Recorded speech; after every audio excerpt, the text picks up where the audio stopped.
Muito bem. Bendito seja o nome de Jesus.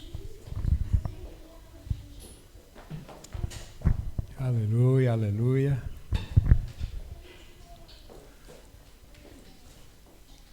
Paizinho amado, é bom nós estarmos aqui reunidos, Pai, como teus filhos.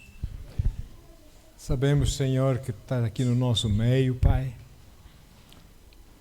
Que nós possamos ficar na tua paz, na tua tranquilidade.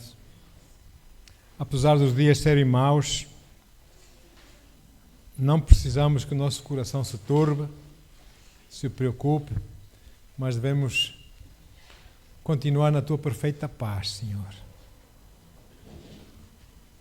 Porque tu pagaste o preço, tu és por nós e tu estás conosco. Obrigado, Senhor. Em nome de Jesus.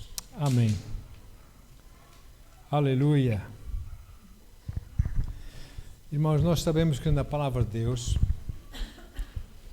desde Gênesis, na verdade, a Bíblia fala em sinais. Sinais para os tempos, para os dias, para os anos, mas para os tempos, não é? Há vários tempos, ou dispensações, ou eras, se quiser. E há sempre sinais, há coisas que Deus fala para nos guiar, amém? E então nós vamos ver um pouco o que o Senhor Jesus disse que acontecerá antes do seu retorno. O Senhor diz para nós estarmos atentos aos sinais. E hoje temos muitos sinais, não é? A acontecer aí. Basta ler a palavra de Deus. E então, amados, há muita coisa a acontecer. Povo de Deus com Israel, globalmente, não só com Israel, mas a toda a volta desse mundo. E nós somos testemunhas que muitos desses eventos se alinham com a profecia bíblica que está-se a preparar o mundo para o governo único, né? Global, mundial, um só governo. Todas as nações, nova ordem mundial, etc, etc. Tudo isso está a acontecer, está sendo preparado e o Senhor falou muito sobre esses dias. Se quiser saber mais, pode ler Mateus 24 e 25, principalmente, não só, mas ali você já vai ver como Jesus menciona sinais específicos às quais nós devemos estar atentos. Por isso Ele nos deu esse alerta, não é? E um dos sinais que está a acontecer hoje em dia é o ódio. Um ódio tremendo contra Israel e contra a Igreja de Cristo. Estão a matar cristãos, assim sem mais nem menos, não é? Às centenas, etc, etc. São sinais dos tempos. Jesus diz lá em Mateus 24, 9, o Senhor diz: então eles vos entregarão para serem afligidos e condenados à morte, e sereis odiados por todas as nações por serem meus seguidores. Aqui mesmo, nessa nação, eu já tenho sentido ódio por ser cristão, não é? Portanto, não é preciso ir muito longe. E então, é um aviso muito relevante para os dias que nós estamos a viver, mas não é para termos medo, mas não é para estarmos preocupados, porque o Senhor é conosco. Israel é uma pequena nação, 1/3 do tamanho de Portugal. Se é 1/3, não sei bem. Um país que valoriza a democracia, um país que valoriza a livre iniciativa, um país que valoriza o Estado de Direito, etc, etc, não é? Mas que enfrenta um ódio crescente, não é?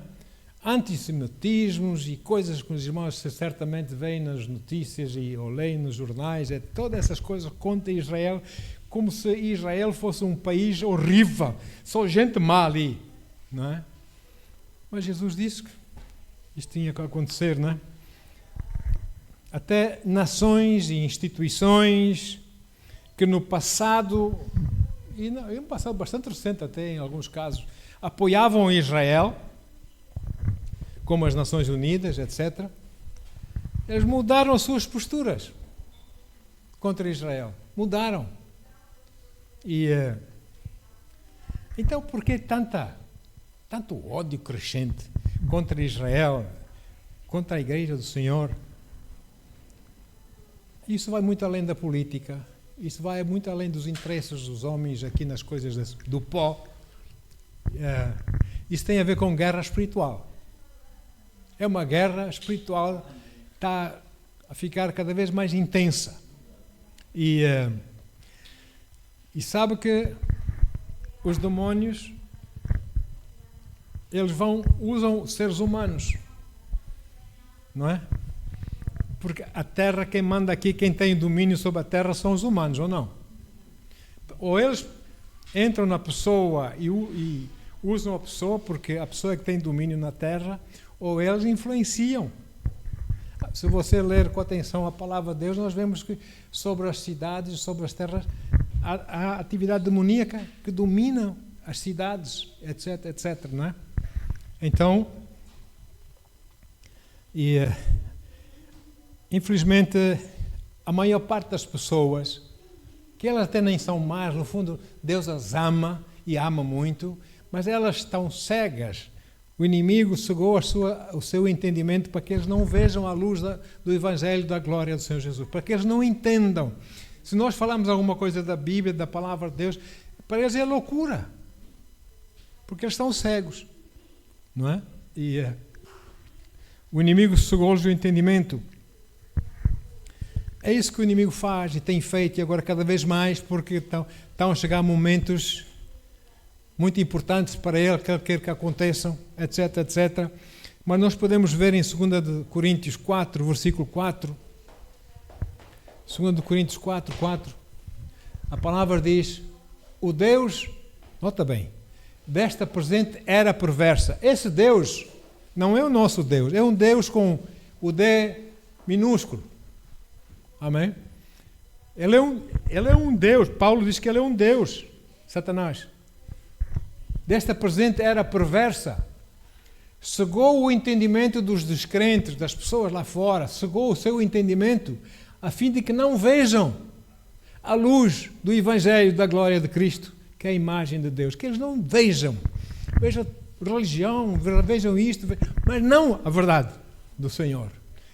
Ele mantém-nos cegos, por isso você e eu somos enviados para pregarmos o Evangelho, para fazermos entender, amém?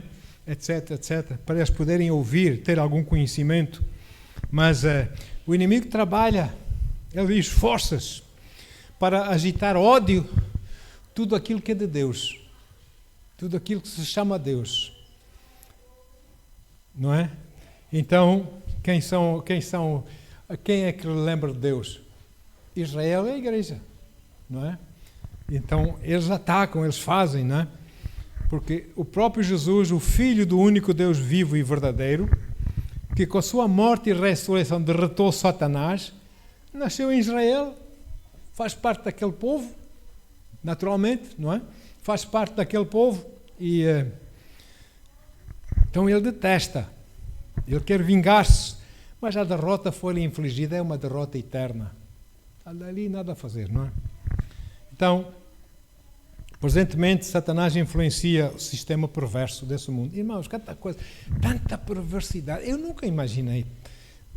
Se calhar não tenho assim muita para me imaginar perversidade, mas, sinceramente, eu quando leio partes, e não quero ler muito, leio partes dos ficheiros lá do Epstein.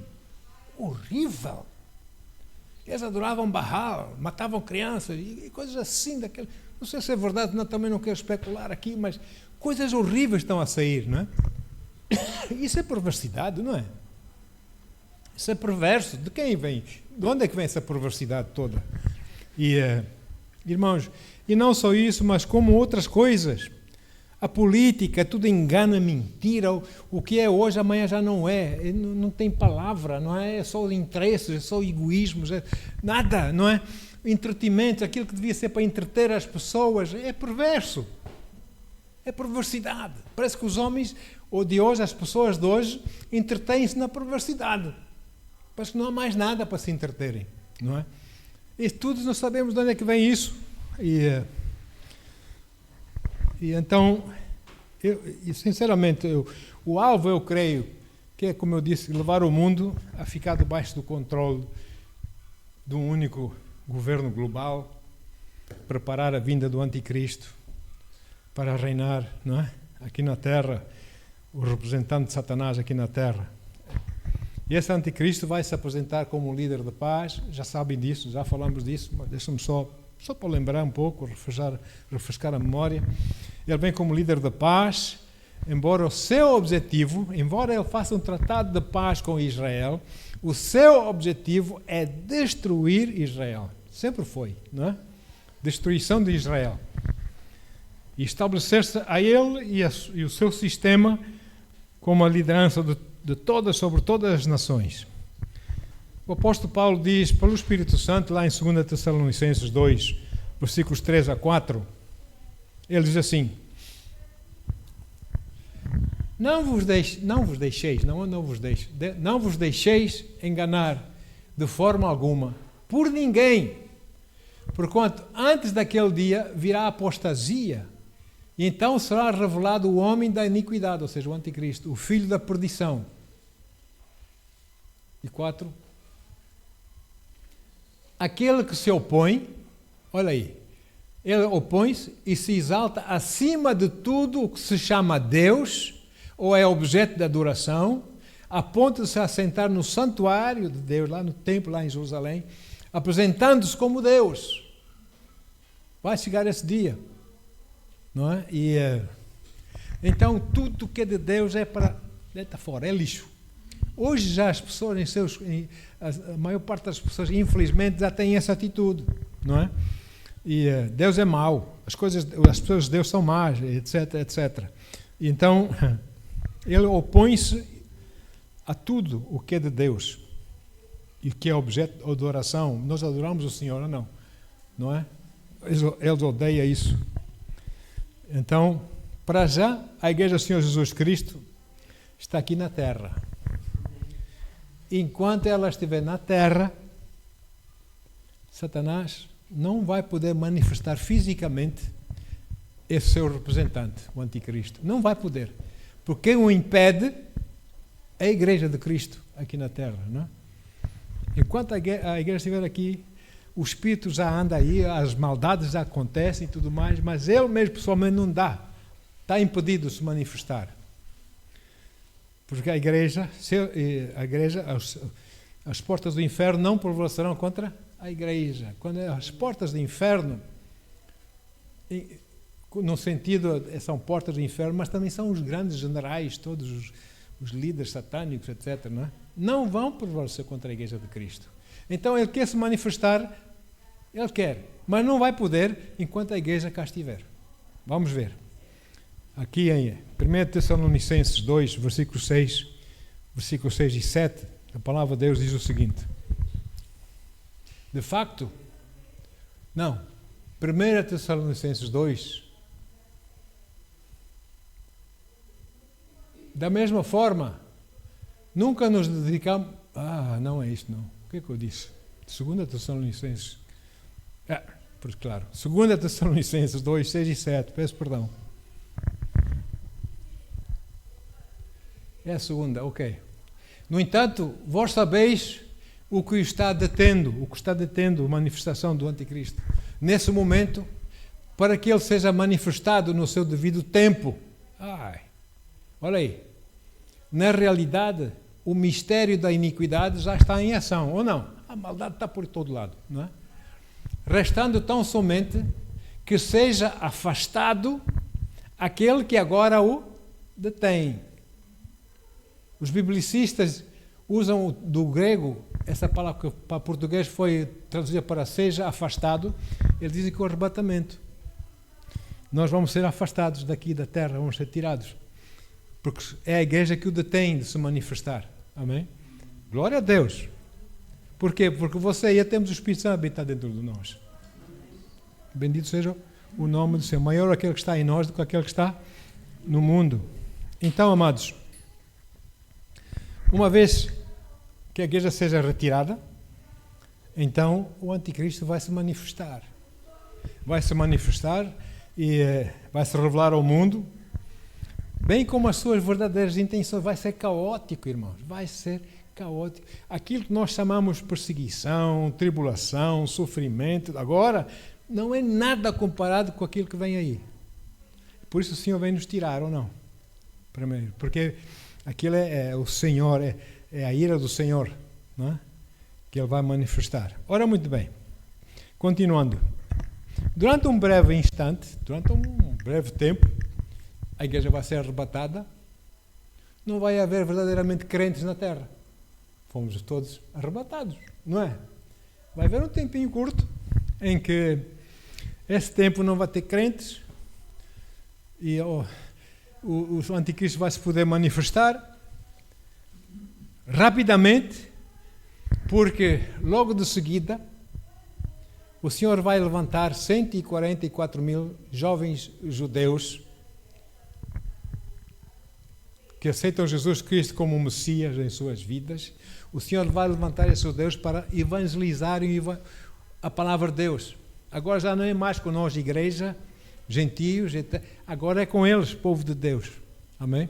144 mil vão ser levantados, 12 mil de cada uma das 12 tribos de Israel. E eles vão pôr um selo na testa, não é? Aliás, vamos ler aqui. E eles vão espalhar o Evangelho do Senhor Jesus Cristo. Apocalipse 7, versículos 1 a 4. Apocalipse 7, versículos 1 a 4 diz o seguinte: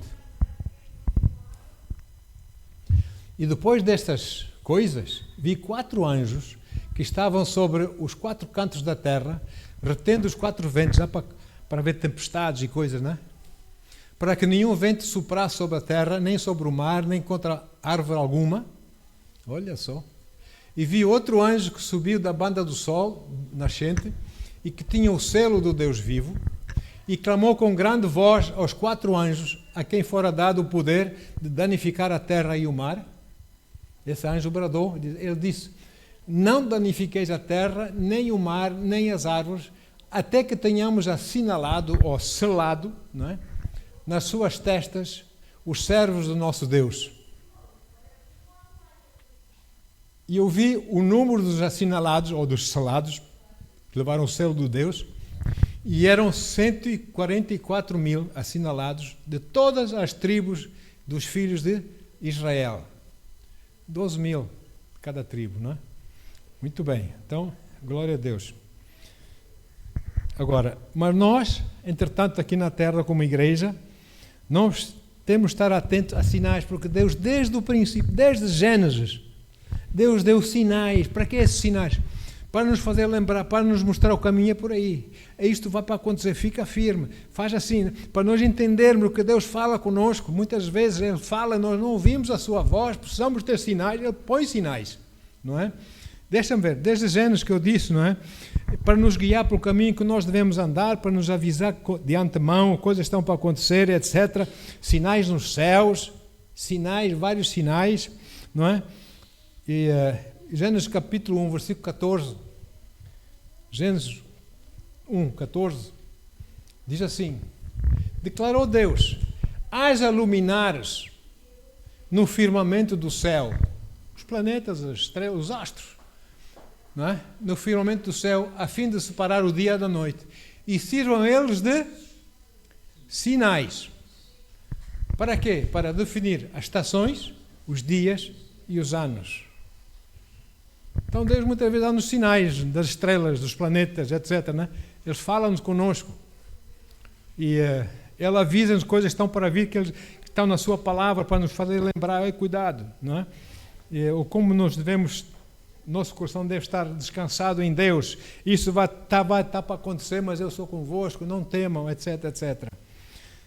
Outro sinal que Ele deu, que é muito importante, que muitos não creem, é o Romanos 1, 20. A própria criação é um sinal de que Deus existe, não é? E muitos não acreditam nisso. Olha assim, Romanos 1, 20. Pois desde a criação do mundo, os atributos invisíveis de Deus, seu eterno poder, sua natureza divina, têm sido observados claramente podendo ser compreendidos por intermédio de tudo o que foi criado. A criação do Senhor.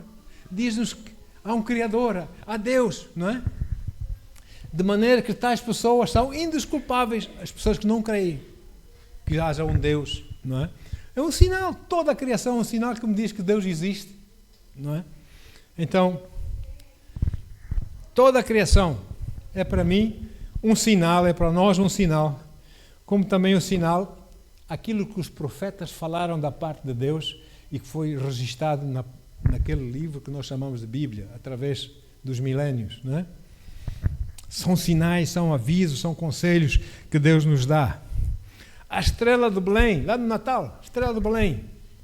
Sabe que os três, nós chamamos os três reis magos, eram cientistas, na verdade, astrônomos, não astrólogos, astrônomos, diferente, não é? Eles viram o sinal e eles seguiram essa estrela, que sabiam algo estava para acontecer, porque eles conheciam os sinais de Deus. E eles vieram por aí fora, ou não? É um sinal. Para mim, um dos mais belos sinais da parte de Deus foi quando Jesus nasceu, na manjedoura, não é? E para mim, um dos sinais mais lindos, a mim toca-me esse sinal, é Lucas 2:12. Lucas 2, versículo 12. Uau! O nosso Deus. E isto vos será, os anjos vieram dizendo, é nascido em Belém, sabem como é que é o Messias, e isto vos servirá de sinal. Um sinal. Qual é o sinal?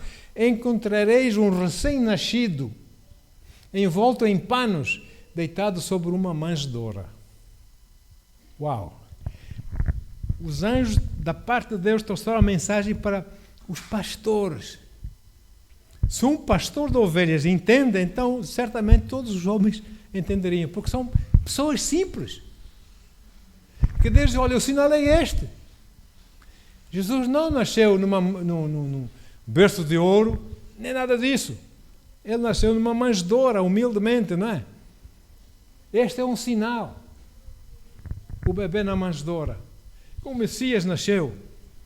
E como Deus pensa, como Deus vê as coisas, toca nos corações dos mais simples, para que sejam os mais simples a entenderem os sinais, porque Deus não quer que ninguém se perca, mas que entendam o sinal e ajam de acordo.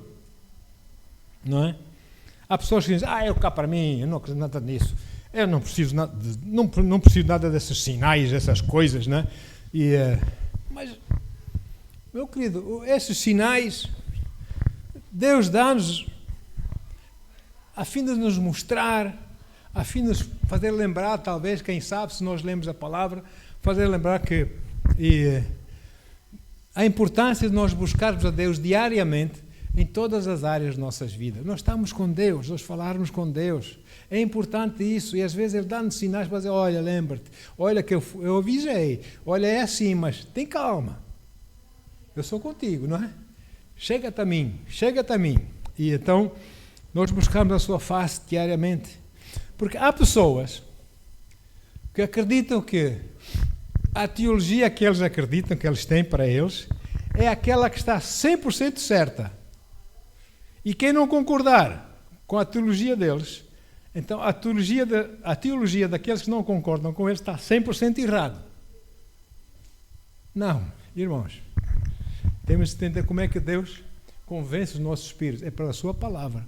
E nós temos que entender a sua palavra. Amém? Aqui e ali, quem é que não erra? Claro que sim. Não é? Mas é isso que nos vai afastar de Deus? Não. Nós vamos aprender ou não? Da parte do Senhor. Então, Jesus disse, Lucas 21, 25, até 28. Acho que chega. Lucas 21, 25 a 28. E haverá sinais no sol, na lua, nas estrelas, na terra. As nações ficarão desesperadas. Estão ou não estão? Com medo do terrível estrondo do mar e das ondas. Muitas pessoas desmaiarão de terror. Isto está uma tempestade, arrasou com as árvores. Não é? Desmaiarão de terror, preocupadas com o que estará sobrevindo às populações do mundo. pois os poderes do espaço sideral serão abalados. Olha só. Então se observará o Filho do Homem vindo numa nuvem com poder e portentosa glória. Aleluia! O Senhor virá. Mas são sinais que vão acontecer antes. E nós vemos esse sinal e sabemos que o Senhor vem, ou não? O Senhor vem aí, não é? E ele diz um pouco mais abaixo, no versículo 36 de Lucas 21, ele diz o seguinte: vigiai, portanto, em todo o tempo. Quando é que deve vigiar? Em todo o tempo. Orando, para que possais escapar de todos esses eventos que estão para acontecer e apresentar-vos em pé diante do Filho do Homem. Uau, vamos ficar firmes no Senhor, na sua palavra, glória a Deus, vamos vigiar. O Senhor Jesus tem encorajado e encoraja e certamente vai continuar a encorajar aqueles que o seguem, os seus seguidores, a reconhecerem sinais dos tempos, glória a Deus, amém? Faz comparações de Israel também, como uma figueira que floresce, etc. Mas só para dizer que ultimamente houve 3 luas vermelhas, não sei se vocês viram, através de um ano, coisa do espaço de um ano e pouco. 3 luas vermelhas. Para os meus amigos de Israel lá, isso significa libertação do povo de Israel. E a celebração da festa de Yom Kippur, onde o povo foi libertado, não é? Sabem aquela história lá na Pérsia, queriam matar os judeus todos, e Esther foi usada por Deus para libertar o povo em oração, não sei o que mais. O povo foi liberto, o povo quis dizimar todo o judeu, matar tudo que fosse judeu, acabar com aquela raça judia, e no entanto foram libertados. E estes sinais vieram outra vez e dizem que Israel agora também será livre de quem o quer destruir totalmente. Então eles estão a orar assim. E posso dizer também que irmãos que me dizem que lá no Irão tem muito cristão, irmãos, muitos irmãos nossos, e que estão de joelhos a interceder. Amém? Bendito seja o nome do Senhor. Então, o Senhor usa sinais para avisar o povo, não é? E aqui, nesse sinal, ele faz uma comparação em Israel com a figueira que está a florescer. Vamos ler, Lucas 21, 29 a 23. Um bocadinho mais para trás. 29 a 23. Em seguida, Jesus propôs uma parábola. Observai a figueira, bem como todas as demais árvores. 30. Assim que começam a brotar, a florescer, percebendo, reconheceis por vós mesmos que o verão está a chegar, ou não? Não é? Da mesma forma, quando notardes que esses eventos começam a ocorrer, sabei que está próximo o reino do Senhor. Aleluia, amém? Com toda a certeza vos asseguro que de modo algum passará essa geração sem que todos esses factos aconteçam. Porquanto o céu e a terra desaparecerão, contudo as minhas palavras de maneira nenhuma passarão. São sinais, não é? Aqui, Jesus indicou que quando uma figueira ou uma árvore floresce, está a começar uma nova vida, não é? Não é? Israel foi desobediente a Deus e Deus, próprio Deus, tirou-os da sua terra que Deus lhes tinha dado e espalhou-os por todo o mundo, por todas as nações, não é? E então virá o dia em que, ou já chegou o dia em que a figueira Israel começou a brotar, a florescer. Em 1948 Israel foi reconhecido como uma nação independente, não é? E começou de novo, as pessoas vieram de todo o mundo, judeus de todas as nações foram para Israel e formaram um novo Israel, com muitas dificuldades, com muitas guerras e ódios contra eles, mas eles ficaram firmes e com o favor de Deus foram crescendo, não é? E graças a Deus. No momento em que Israel renasceu como nação, que tinha deixado de ser nação e renasceu como nação, em 1948, o relógio do fim dos tempos, a hora de Israel começou a tic-taquear, tic-tac, tic-tac, começa a contar, porque a nossa hora está a chegar ao fim, a igreja dos gentios. Depois dali vai ser os judeus, amém? Nós estaremos com o Senhor nas bodas do Cordeiro, etc, etc. Mas vamos ver o que é que diz a palavra sobre isso. Ezequiel 11, 14 a 17. Ezequiel 11, 14 a 17. Então a palavra da Yahweh veio a mim, diz o profeta Ezequiel, nos seguintes termos: Filho do homem, teus irmãos, sim, teus próprios patrícios. Quem é o patrício? É da mesma nação, não é? Os homens do teu parentesco e toda a casa de Israel, todos eles são os mesmos sobre os quais os habitantes de Jerusalém têm dito: eis que estáis longe de Yahweh. Vocês estão-se a afastar das coisas de Deus. Estás longe de Yahweh. É a nós que essa terra de facto foi concedida. Deus deu-nos essa terra para ser nossa propriedade exclusiva. Quem é que diz que Israel não tem direito à terra que tem? Portanto, replica a eles: assim diz Yahweh, o Senhor Deus: embora os tenha mandado para longe entre as nações, porque foram desobedientes, e os tenha espalhado pelas terras, eu mesmo lhes servirei de santuário por algum tempo nas terras por onde foram expatriados. Sendo assim, afirma: assim diz Yahweh, o Senhor Deus: eu vos ajuntarei dentre todas as nações para onde os desterrei e vos trarei de volta dessas terras para a terra de onde foram espalhados, e então lhes devolverei a terra de Israel. Quem diz que Israel não tem direito à terra que tem? Tem que dar ainda mais terreno aos outros. Pertence a eles. E então esse voltar dos judeus, do povo de Israel, para Israel, tem um termo entre eles. Chama-se Ayala. Tu vais fazer Ayala. Ou seja, tu vais voltar para Israel. Muitos querem Ayala, querem voltar, não é? Porque Deus já está a mover os seus corações para ir para Israel. Muitos já voltaram, não é? De todas as nações da terra. Então, Jesus indicou que essa geração também, como nós vimos, testemunharia o renascimento de Israel. Oh, glória! Não é? Mas também testemunharia o cumprimento das profecias dos últimos dias, aquilo que Deus tem falado, não é? Incluindo o retorno à vinda do Senhor. Portanto, irmãos, essas politiquices, essas coisas todas, Satanás quer fazer, mas ele não vai fazer nada que Deus não consinta. Deus tem o seu plano marcado e ninguém vai fazer com que o plano de Deus não aconteça. Ninguém faz. Por mais poderosos que sejam, por mais que pensem isso e aquilo, não vão conseguir. Aleluia.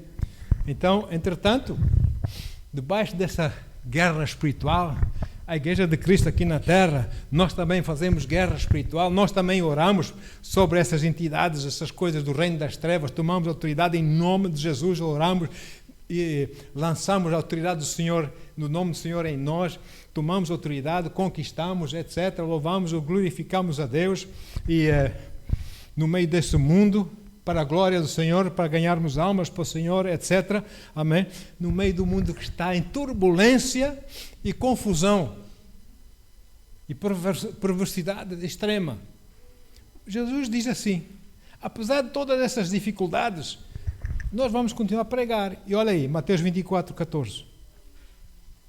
Mateus 24, 14, o Senhor diz assim: e este evangelho do reino será pregado no meio das dificuldades, dos problemas, das guerras, o evangelho vai ser pregado, ninguém vai impedir, vai conseguir impedir, não é? Será pregado em todo o mundo habitado, como testemunho a todas as nações, e então chegará o fim. Então, nós estamos aqui, estamos na obra, na grande comissão, pregar o evangelho do Senhor Jesus. Aleluia. Agora, vamos compreender o arrebatamento. E deixa-me dizer que aqui, quanto ao arrebatamento, há várias escolas. Há várias escolas, inclusive agora, recentemente, ouvi uma escola que já não há arrebatamento. O arrebatamento não existe. Mas, não está por aí. Mas, pronto, ensinam assim, lá tem os seus versículos. Enfim, a mim foi ensinado algo de grandes mestres da palavra, que eles, por sua vez, aprenderam de grandes biblicistas, pessoas que estudam a Bíblia, pessoas de oração e tudo, não é? De uma forma, e que, sobretudo, porque este ensino, comparando com outras escolas, para mim, esse ensino convence-me, eu vejo que é a verdade. Para mim, eu aceito essa como a verdade. E tenho paz com isso perante Deus. Então é isso que eu vou ensinar, não é? O tema descreve os dois eventos distintos na Bíblia. Um é o arrebatamento, quando Jesus virá buscar a sua igreja, amém? E nos levará para o céu, porque depois vem o juízo de Deus na terra. E nós que tomamos a ceia, se nós nos julgamos a nós próprios, não seremos julgados. Quando caíram as pragas no Egito, na terra onde estavam os judeus, foi protegido ou não? Todo o Egito estava em trevas, por exemplo, mas lá tinha luz, o sol brilhava para eles, não é? Então Deus cuida do seu povo. Então, porque isso é a ira de Deus sobre a terra, Deus vai nos tirar, amém? Daqui. E depois, vamos ficar na 70ª semana de Daniel, do profeta Daniel, 7 anos, uma semana é 7 anos nesse caso, vamos estar no céu e depois voltaremos juntamente do exército do Senhor, com o Senhor à frente, para a terra, onde vai haver aquela famosa batalha de Armagedão, os irmãos podem ler em Apocalipse, e Deus vai tomar posse, Jesus vai tomar posse da terra, com uma arma poderosa da sua boca, que é a palavra, não é? Enfim, vai conquistar a terra e vai restaurar ou vai começar a governar sobre a terra como o Senhor dos senhores e o Rei dos reis. E vai usar certamente pessoas como nós, como senhores e como reis. Aqui e ali, não é? Ok, pronto. Então, dito isso, nós vamos nos encontrar com o Senhor na terra, nas nuvens, no ar. Diz o apóstolo Paulo, em 1 Tessalonicenses 4, 15 a 17, o apóstolo Paulo diz o seguinte: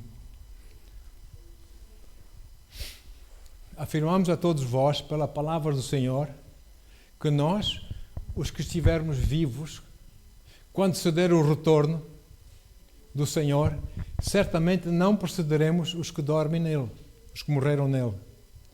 Pois, dada a ordem, com a voz do arcanjo e ressoada a trombeta de Deus, o próprio Senhor descerá dos céus, e os mortos em Cristo, nossos irmãos, faleceram, amém, morreram em Cristo, ressuscitarão primeiro. Uau! Versículo 17. Logo em seguida nós, os que estivermos vivos sobre a terra, seremos arrebatados com Ele nas nuvens, para encontro com o Senhor nos ares, e assim estaremos com Cristo para sempre, para toda a eternidade, eternamente, com o Senhor. E esse acontecimento não vai levar horas.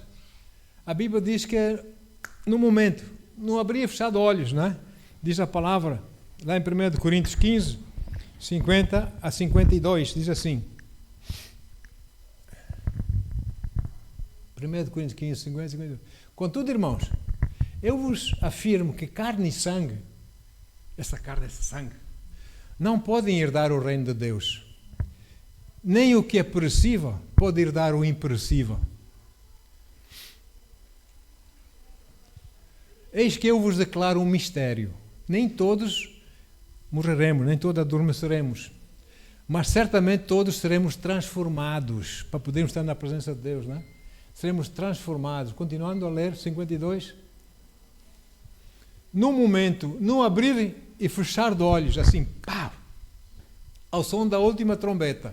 Porquanto a trombeta soará, os mortos ressuscitarão incorruptíveis, uau, transformados, incorruptíveis, para viver eternamente com o Senhor, e nós seremos transformados também para sermos incorruptíveis também, não é?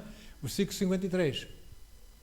Pois é imperecível que este corpo que perece se revista de incorruptibilidade E o que é mortal se revista de imortalidade, para podermos estar para sempre com o Senhor. Amém? E podem ler mais nesse sentido, mas glória a Deus. Assim estaremos para sempre com o Senhor.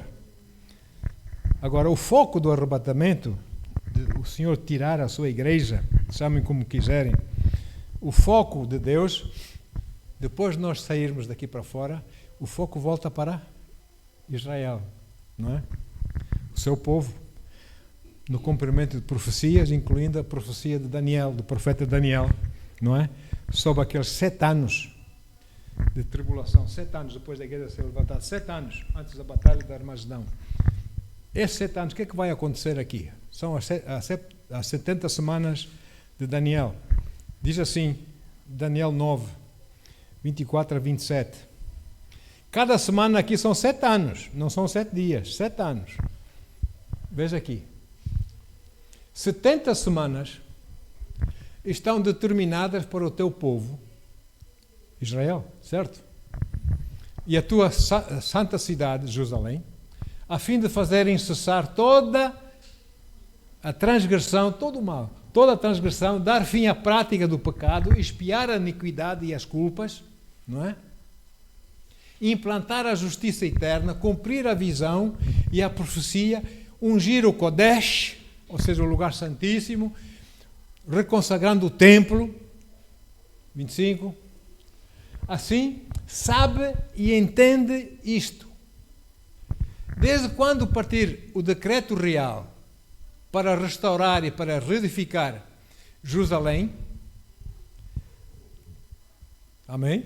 Quando Jerusalém foi toda destruída, até o Mashiach, até o Messias, o ungido, o líder escolhido por Deus, Senhor Jesus, até que ele venha, naquela manjedoura, transcorrerão um tempo de 7 Shabuah, 7 semanas, 49 anos, não é?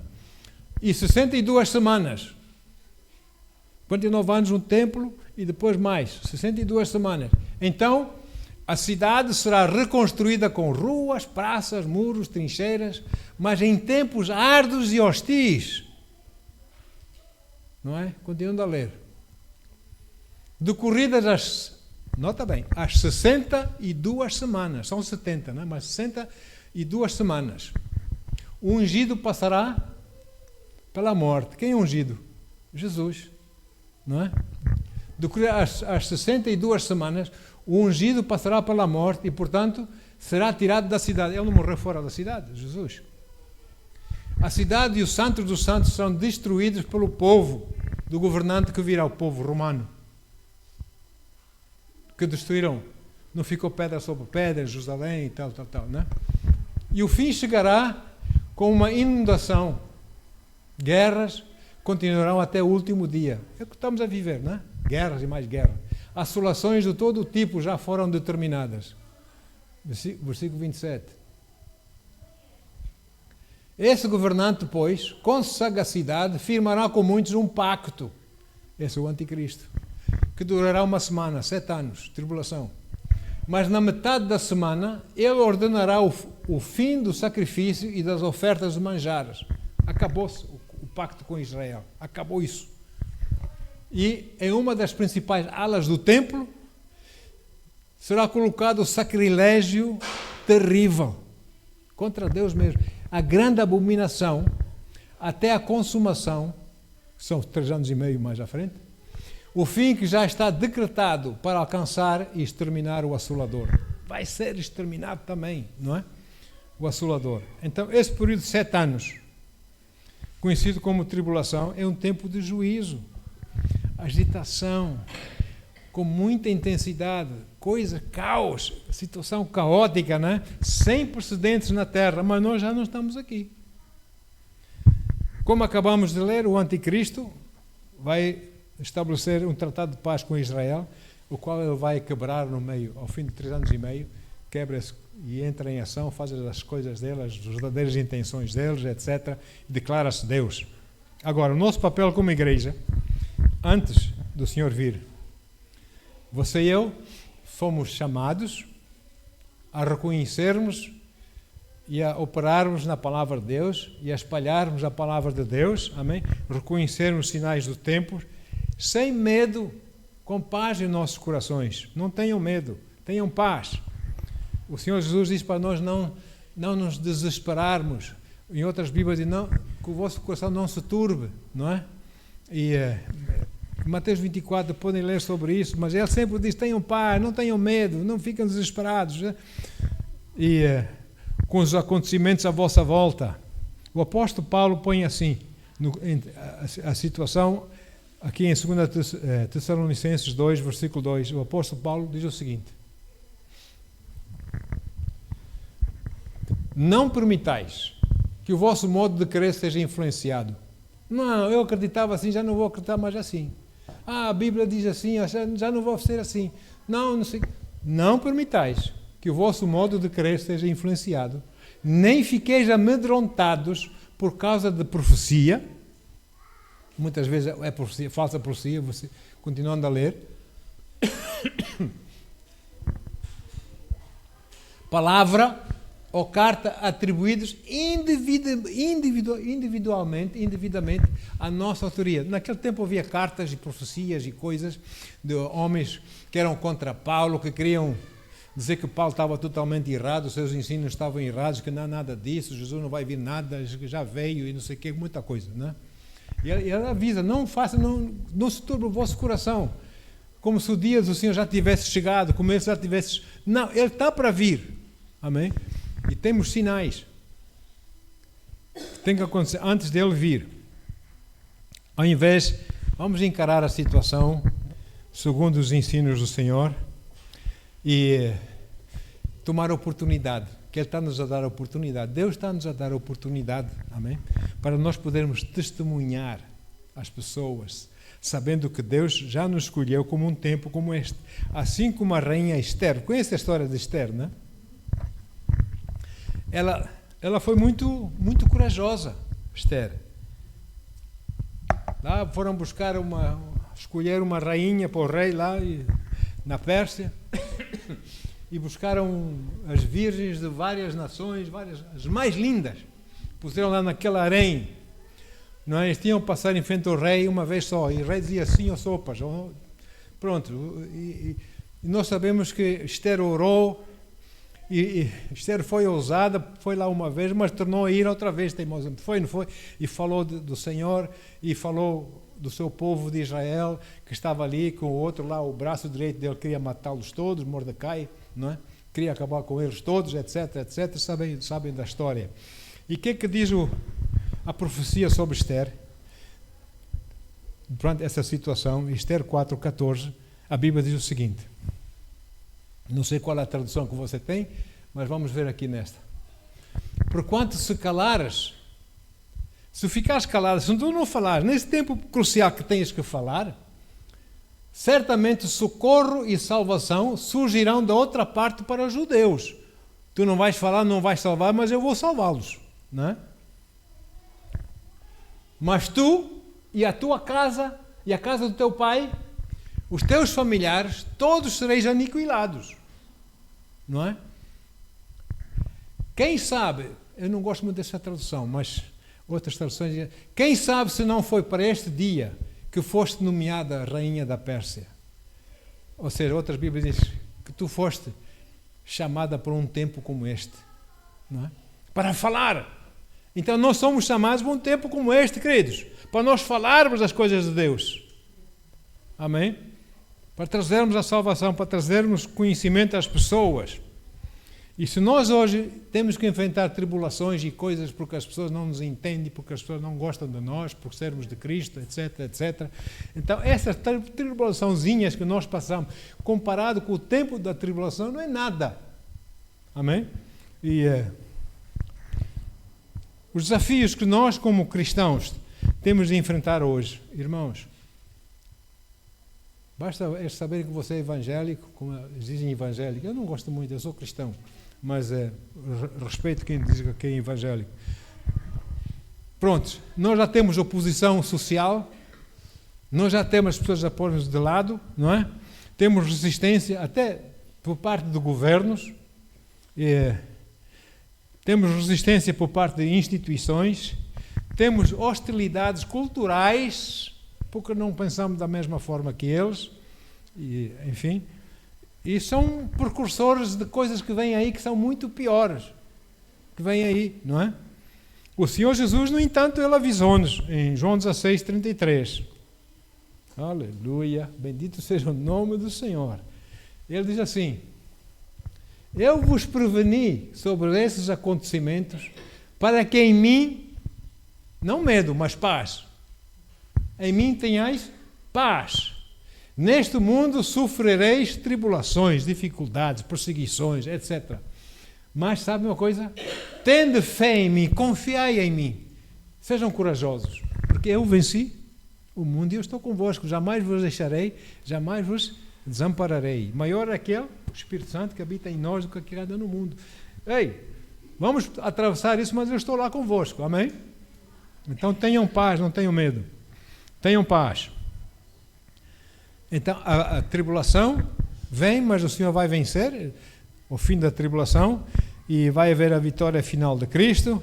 Vai haver sinais, vários sinais no livro do Apocalipse, que é já depois disso, durante a tribulação, os 144.000 judeus, evangelistas, etc, etc. Vai haver as duas testemunhas, não é? Vamos ler um pouco sobre as duas testemunhas, que é interessante, que é Moisés e Elias. Outros dizem que é Enoque e Elias, mas Moisés e Elias parece mais certo. Vamos ver Apocalipse 11, 3 a 6. Apocalipse 11, 3 a 6. Diz Deus assim: concederei poder às minhas duas testemunhas. Tudo isso para mostrar o poder de Deus, não é? Para salvar pessoas, etc.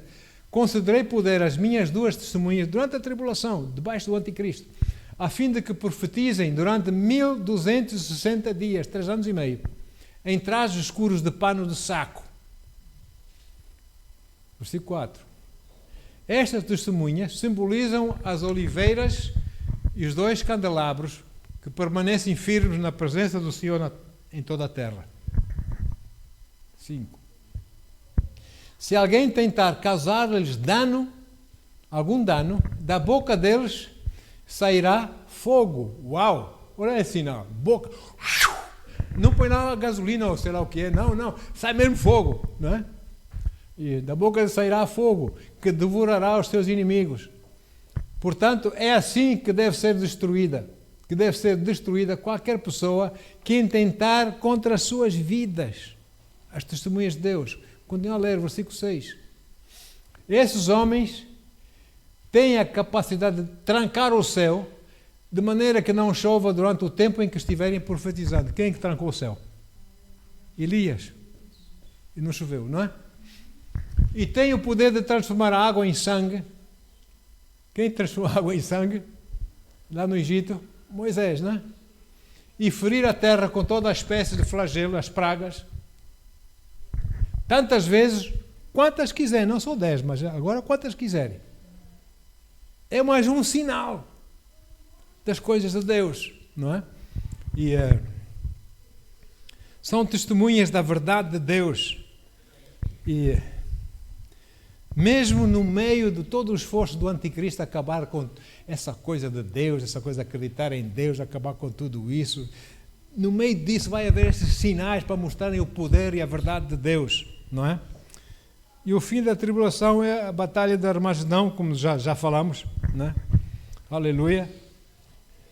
Agora, na segunda vinda, nós vamos subir no arrebatamento, ficamos lá, 70ª semana é a tribulação aqui na terra, nós ficamos lá no céu, bodas do Cordeiro, etc, etc. E depois um dia Jesus, com os seus exércitos, e você e eu, voltaremos com ele para a terra. E o Senhor toca, os seus pés vão tocar no Monte das Oliveiras. Porque os anjos, quando Jesus ascendeu aos céus, ficaram aqueles 500 pessoas a olhar. Jesus a subir, não é? Olhos bocalhados, nunca viram isso? Eu também ficaria assim. Não? Jesus vai, o anjo disse, da mesma maneira que vocês vêm a subir, vocês vão vê-los descer no Monte das Oliveiras, não é? E vamos ver o que é que diz aqui, a sua segunda vinda. Os seus pés vão tocar na terra, a primeira coisa, a área da terra que eles vão tocar é o Monte das Oliveiras. Veja comigo, Zacarias 14, 4. Zacarias 14:4 diz assim: Naquele dia os seus pés estarão sobre o Monte das Oliveiras, a leste de Jerusalém, e o monte se dividirá ao meio, para o ocidente e para o oriente. Não é? E haverá um vale muito grande, e metade do monte será retirado para o norte e a outra metade para o sul. Uau! Olha só, um vale... Fugireis pelo meu vale, entre os montes, porquanto ele se estenderá até e por aí fora. E começa, Jesus vem estabelecer o seu templo para reinar na terra. Agora, uma coisa interessante. Quem anseia pela vinda do Senhor? Eu estou, Senhor, Maranata, Senhor. Vem, Senhor. Amém? Oh Deus, nós já corremos, já pregamos o Evangelho já foi espalhado, já não sei se ainda há alguma nação que não tenha, é difícil acreditar, mas pronto, é possível que ainda haja pessoas que não têm, e Deus então está a atrasar um pouco o tempo, mas Senhor, o nosso anseio é que Ele venha, amém? E a Bíblia diz então sobre isso, em 2 Timóteo 4, versículo 8, o apóstolo Paulo ensinar o seu filho na fé, Timóteo, e ele diz o seguinte: agora me está reservada a coroa da justiça, que o Senhor, justo juiz, me concederá naquele dia, quando o Senhor vier, não é? E não somente a mim, mas certamente a todos os que amarem a sua vinda. Você ama a vinda do Senhor? Está lá a coroa da justiça à sua espera. Bendito seja o nome do Senhor, o galardão. Esperar essas coisas. Então, o apóstolo Paulo lembra-nos que há uma coroa de justiça à nossa espera. Se nós verdadeiramente queremos que o Senhor venha, ansiamos pela sua vinda, não é? Há uma coroa, há um prémio para nós. E não é o único. Vamos ter muito mais outras coisas nos céus. Enquanto nós antecipamos ansiosamente quase aquela coisa, aquele ardor, vem, Senhor, Maranata, Senhor. Enquanto nós vamos trabalhar, nós vamos servindo o Senhor, amém, porque nós fomos chamados para isso e fomos chamados para vivermos vidas santas e agradáveis a Deus, a partilhar o amor e a verdade do Senhor com as pessoas, etc, etc, amém? Porque elas precisam disso. As pessoas hoje em dia, você e eu como cristãos, nós temos uma bem-aventurada esperança em nós, que é Deus, que Deus nos guarda, conhecemos a palavra, sabemos as promessas de Deus, que Ele cuida de nós, etc, etc. Mas as pessoas não têm Deus, não têm nada disso, eles não têm esperança, ficam com medo. Ainda hoje estive a orar por alguém, estava um medo, irmãos, tremendo, um medo tremendo. Ele chorava, eu não sei porque de onde é que veio essa ideia, certamente lá do inimigo. Ai, Trump vai nos matar a todos. Vamos morrer todos. Mentira, Satanás. Que é isso? Põe os seus olhos em Deus, amado. E oramos por ele. E ele ficou ali. Bem, ainda estamos a tratar dele. Estamos a orar. Para a semana vamos estar outra vez com ele, sozinhos, em oração com ele, porque ele precisa de muita ajuda. E creio que Deus vai fazer a obra dele. Em nome de Jesus. Então, amados, essas guerras, vamos morrer todos. Não pensem que eu sou lá no Médio Oriente, aqui também. E depois se vê a guerra. Olha, para mim, estar presente com o Senhor é lucro. Eu não vou chorar, vou morrer, quero lá saber, vou para o Senhor, eu vou ser promovido, mano. Bendito seja o nome de Jesus. Não pregue Jesus, então nós te matamos. Viva, Jesus é rei. Vou estar com ele. Amém? Bendito seja o nome do Senhor. Então, a nossa esperança está ancorada em Jesus e nas promessas do nosso Pai Celestial. E Jesus venceu o mundo. E Jesus nos dá paz. Ele próprio diz, não vos preocupeis, não fiquem preocupados, o vosso coração não se turbe, não é? Porque logo, logo eu voltarei e vamos sarar as coisas todas. Não tenham medo disso. Eu sou convosco. Fiquem tranquilos. Eu dou-vos a paz, não como o mundo a dá, mas como eu A minha paz eu vos dou. Por quê? Porque Ele é o príncipe da... E alguém não pode dar algo que não tem, pois não. Se o mundo não tem paz, como é que eles vão ter paz? Vão dar paz? Se não tem para eles, não é? Mas Ele tem paz. Ele põe paz em nossos corações. Bendito seja o nome do Senhor. Então, vamos continuar as nossas vidas, vivendo os dias que Ele tem para nós, com nossos olhos fitos em Jesus, autor e consumador da nossa fé, obedecendo aquilo que Ele põe nos nossos corações fazermos, espalharmos o Evangelho, ganharmos almas, a oração, intercessão, louvor, adoração, seja o que for, vamos fazer de todo o nosso coração, amém? E confiar, saber que se Ele é por nós, quem será contra nós? E vamos honrar o seu nome, porque Ele também não teve problemas em morrer por si e por mim. Antes, pelo contrário. É grande gozo, diz a Bíblia em Hebreus, né? Teve gozo saber que Ele ia morrer por si e por mim, para nos salvar. Foi com gosto que Ele fez isso, apesar do sofrimento. Paizinho amado, obrigado, Senhor, pela Tua palavra. Deus, obrigado, Senhor, honra e glória ao Teu santo nome, Pai. Nós Te amamos, nós Te louvamos, Senhor. Vemos tudo o que está acontecendo à nossa volta, lemos nos jornais, ouvimos no noticiário, vemos na televisão, todas essas coisas, Senhor, ó Deus, mas Tu dizes, acima de tudo, nós lembramos a Tua palavra, não se turbe o vosso coração. Eu venci o mundo, eu vos dou a minha paz. Fiquem tranquilos durante toda essa situação, não se deixem influenciar, porque vocês são meus, e da minha mão ninguém vos arranca. Pai, obrigado, Senhor.